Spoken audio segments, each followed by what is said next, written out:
Ассалаумағалейкум достар, қалайсыздар? Дәл қазір сіздер үшін түнгі Нұр-Сұлтанда салқын ауа райында видео түсіріп жатыр. Мына машина көбіңіз білесіздер, кетті. Осыма қазір айдап жүр. Әдемі. Енді сіздерге өзімнің жаңа машинамды көрсетіп, соған толықтай обзор жасайтын уақыт келді деп ойлаймын. Ендеше каналға тіркеліп лайк басып отырсаңыздар, біз бастаймыз. Кеттік.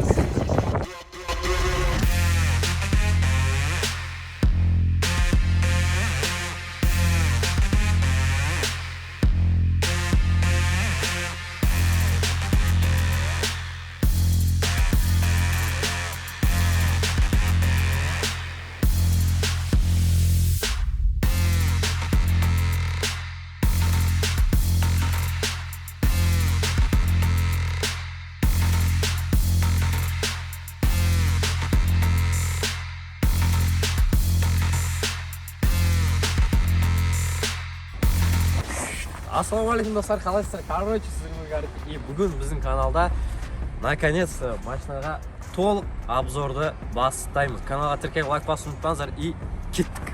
Кстати, мен бұл видеоны жалғыз түсіріп жатқан жоқпын. Ал бізде мына жақта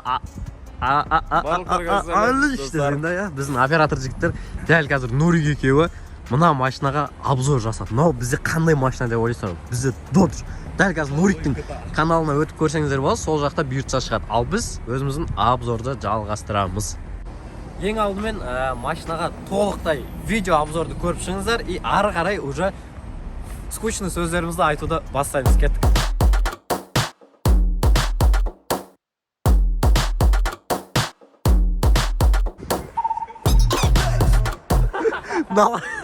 Наларым охуеть.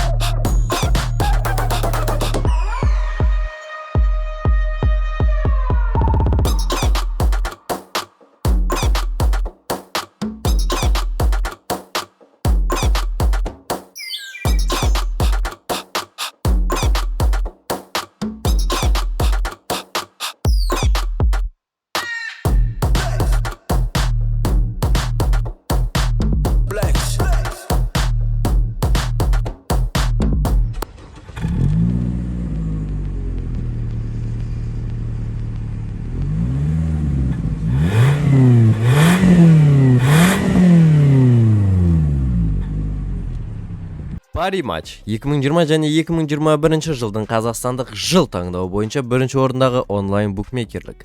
Париматч өзінің жаңа қонақтарына 100% бонус беріп жатыр. Егер де сіз шотыңызға 2000 теңге салсаңыз, сізде Париматч бонусымен бірге 4000 теңге болады. Максималды бонус шоты 70.000 теңгеге дейін жүреді. Қазір мен көрсетіп отқан бет бұл ойналатын ойын беті. Осыны қарау арқылы ставка жасауға болады. CSGO бойынша SL Pro лига басталды. Бүгін Б группасы ойын көрсетеді. Соған орай дәл қазір бәс тіксеңіз болады. Бонусы бар сілтеме комментарияда ең бірінші болып тұрады. Сәттілік.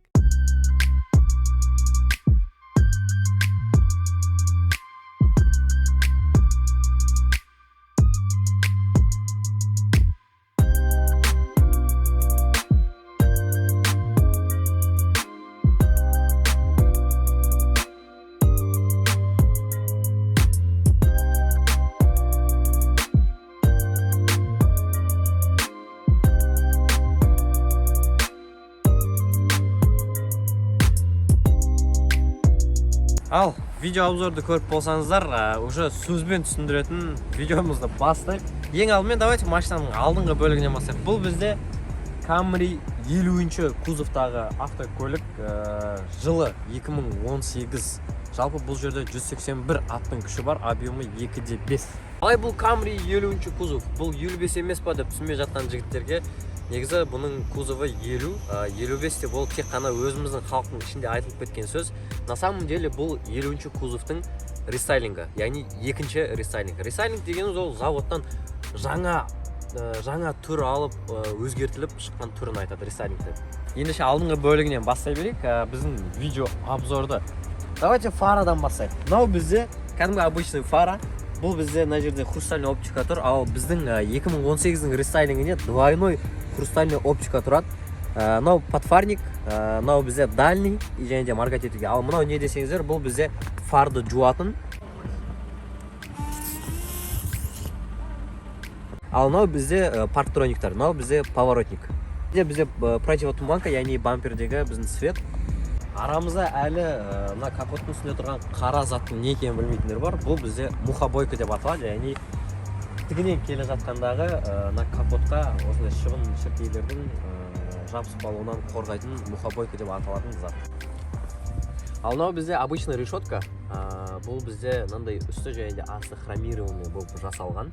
Көріп тұрғандарыңыздай, ал уже ары бетте бізде уже мотор и және де радиатор бар. Ал алысқа ұзамай бірден машинаның ішкі бөлігін ақтарып тастайық. Бізде мына жерде кнопканы басу арқылы капот жоғары қарай көтеріледі. Өзінің пневматический көтеретін аппараттары бар. Мынау бізде жалпы 2018 жылғы жаңа Camry'дің, жаңа деп қой, 2018 4 жыл бұрынғы Camry'дің шығарылған түрі. Мынау бізде антифриз, яғни моторды ысып кеткен кезде жылытатын сұйықтық. Бізде стеклоомыватель, яғни мына жерде қазір не замерзайка құйылып тұр, қыстық.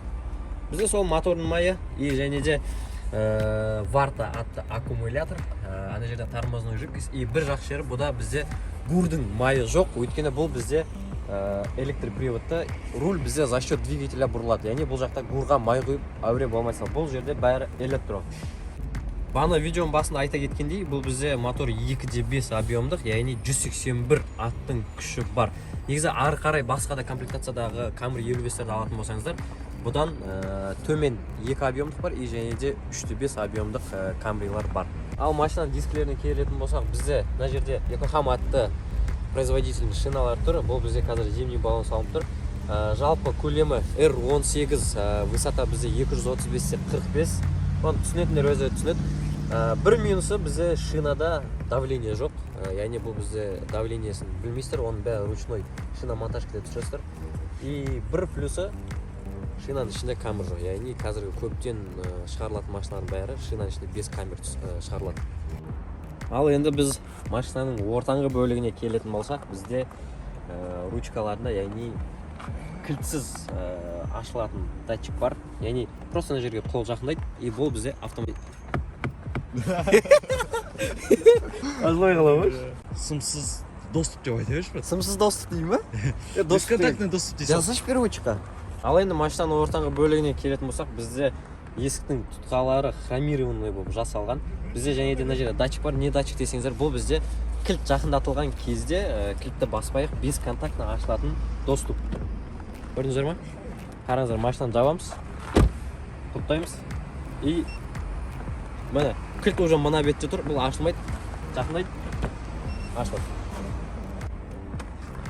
Жалпы бұл бізде бензобак, яғни бізде бұл жерде 70 литрға дейін сияды. И және де мен бұл машинаны алғаннан бері i95 бензин құйып жүрмін. Так что чисто 95-пен ғана жүрмін.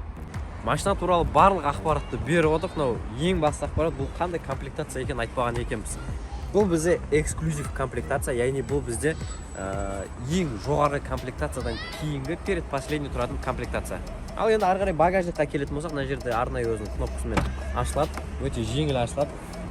И қарап тұрғандарыңыздай іші хаос шашылып жатыр десең, зат тасыған ғой. Жалпы багажник бізде 506 литрге дейін сияды. Бұл бізде багажниктің көлемі. Ал енді запасной баллонды көрсетейін. Бұл мынандай бізде заттарын жоғары қарай көтереміз, өзінің защиткаларын. И пенопласт алған кезде мына жақта өзінің домкрат, мынау инструменттері бар. И мынау бізде R16, яғни запасной Michelin шинасында летний баллонымыз запасной вариантта тұр. Ал енді багажниктің ішіне обзор көрсетейін. Мынау сол бізде қыстағы жаңа щетка, машинаны тазалайтын. Құдай сақтасын, но бірақ бұндай ситуация жетпейік. Огнетушитель на всякий случай. Мысалға басқа біреудің машинасына көмекке. И мынау чоза антенна деп ойлап жатсыздар. Әрине машинаның тюнингі бұл каналда шықпайды. Машина туралы тюнинг, жарыс барлығы менің екінші каналымда, мен ана Арман Талғат деген каналымда шығатын болады. Так что описаниеда бар, тіркеліп кетіңіздер. Ал бізде Camry'дің артқы бөлігінде сол өзінің фаралары и және де тағы да хромированный өзінің мынандай заты бар. Эксклюзив комплектация и парктрониктары, және де камера заднего вида бар. Яғни качествосы әдем, артқа жүргенде көрсетіп, парктрониктар 1 метрден алдын ала уже шиқылдап сөйтіп өте ыңғайлы жасалған. Ал бізде артқы стекласына мынандай сызықтар бұл не болды көбіміз білмейміз, но әрине өсе келе осының барлығын үйрендік. Бұл бізде яғни подогрев арты қарға жамылып қалған кезде іштегі кнопканы басу арқылы мына сызықтар бізде ысиды и сол арқылы бізде мына жақта тұрған қарлар еріп түсіп қалады. Мынау зат не деп көбісіміз білмей жатқан шығармыз, но бірақтан да бұл бізде аэродинамика, яғни трассада өте жоғары скоростьта жүріп келе жатқан кезде желге, яғни жел машина негізі қарсы болады қатты жүруге. Сол кезде бізге көмекке келетін аэродинамика атты антеннамыз. Яғни басқа машиналарда бұл бізде радионың да рөлін атқарады, но біздің жағдайда бұл бізде не да аты? Радио. Жоқ, аэродинамика. Ал мынау біздің боковой зеркаламыз, яғни поворотниктармен жабдықталған и және де арнайы батырманы басу арқылы бұл бізде кейбір машиналарға кедергі жасамас үшін ішке қарай осылай жиналып и және де керекті батырманы тағы да басу арқылы осылай ашылады. Сырт салқын екен. Ал машинаның ішін де түсіретін уақыт келіп жетті. Енді жалпы ішін көрсетейік. Рульдан бастайық. Бізде мультируль, яғни аудиосистемамен және де қоңырау шалған кезде қолдана алатын кнопкалар, сол баяғы дворник фаралар и мына жақта бізде парктроникті өшіріп қоса аламыз. Мына кнопка не десеңіздер, бұл бізде антибуксировочный система, яғни сіздің машинаңыздың тайып кетуінен сақтайды. И мына жерде бізде мынау не деп ойласаңыздар, бұл бізде бағанағы видеоның басында айтқандай фарға шашатын суға, короче. Сондай, короче. Так, ары қарай жалғастырайық.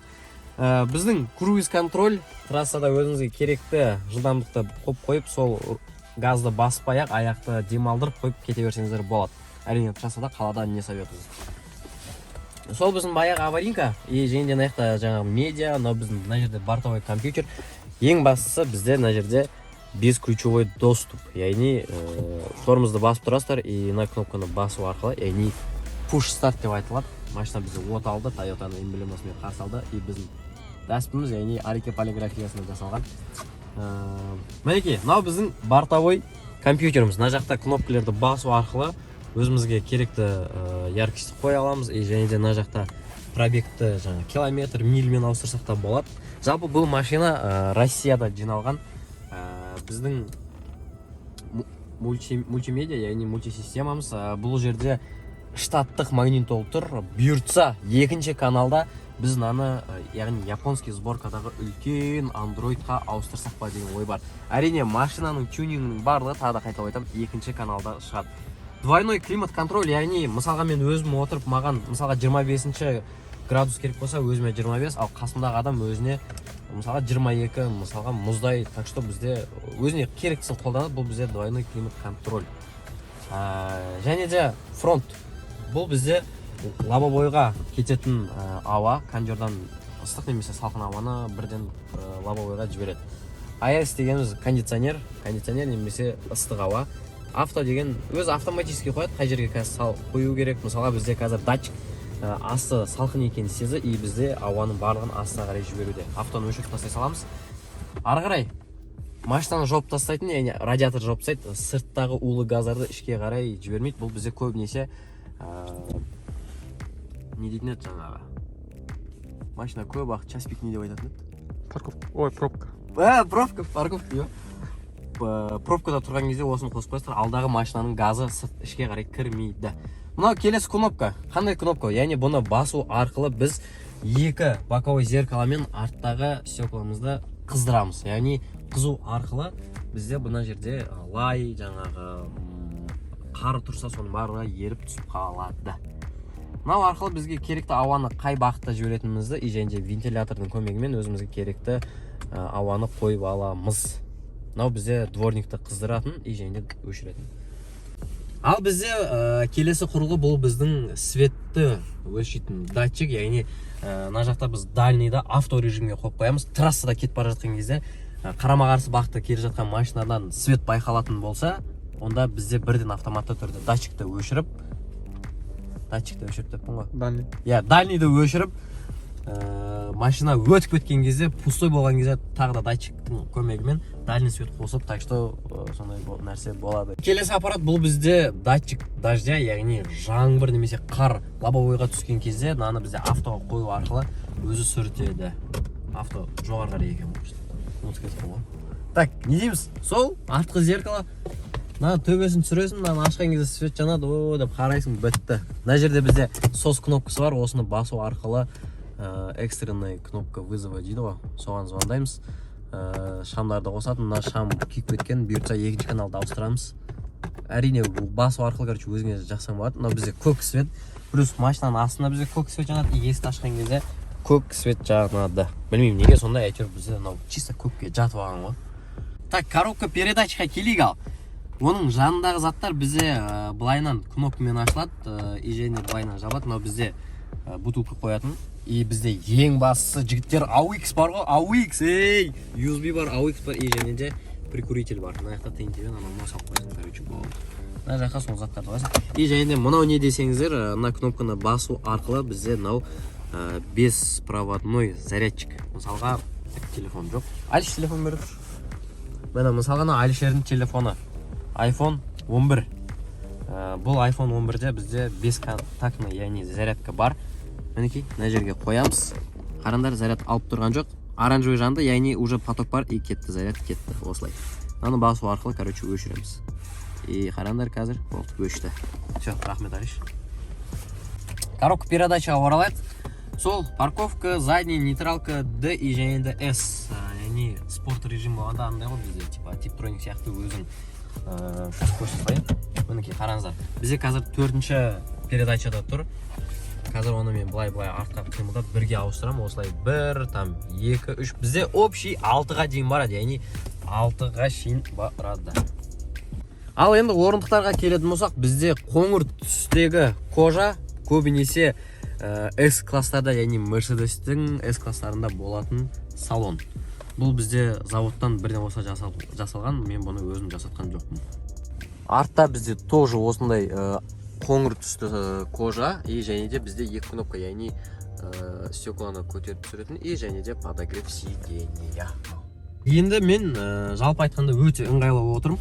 Арттағы біздің пассажирлардан сұрайық. Алиш, жалпы артта қалай отырсың? Аяқ бәрі сыйып отыр ма? Толықтай, прям даже отыратын жер үлкен көп та қалады екен. Нормально ма былай? Все комфортно, әдемі.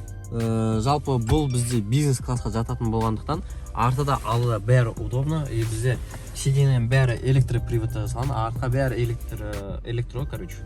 Түсіресің, көтересің, мынаны артқа, алдыға, короче, бәрі электро. Осымен біздің машинаға толық обзор аяқталды. Соңына дейін қарағандарыңызға рахмет. Енді ары қарай тюнинг жасаймыз бұйыртса. Оның барлығы бізде 2-ші каналда шығатын болады. Ал каналға тіркеліп лайк басуды ұмытпаңыздар. Сіздермен бірге болған Ареке. Пока, чау. Ендеше мен үйге қайттым. Давайте.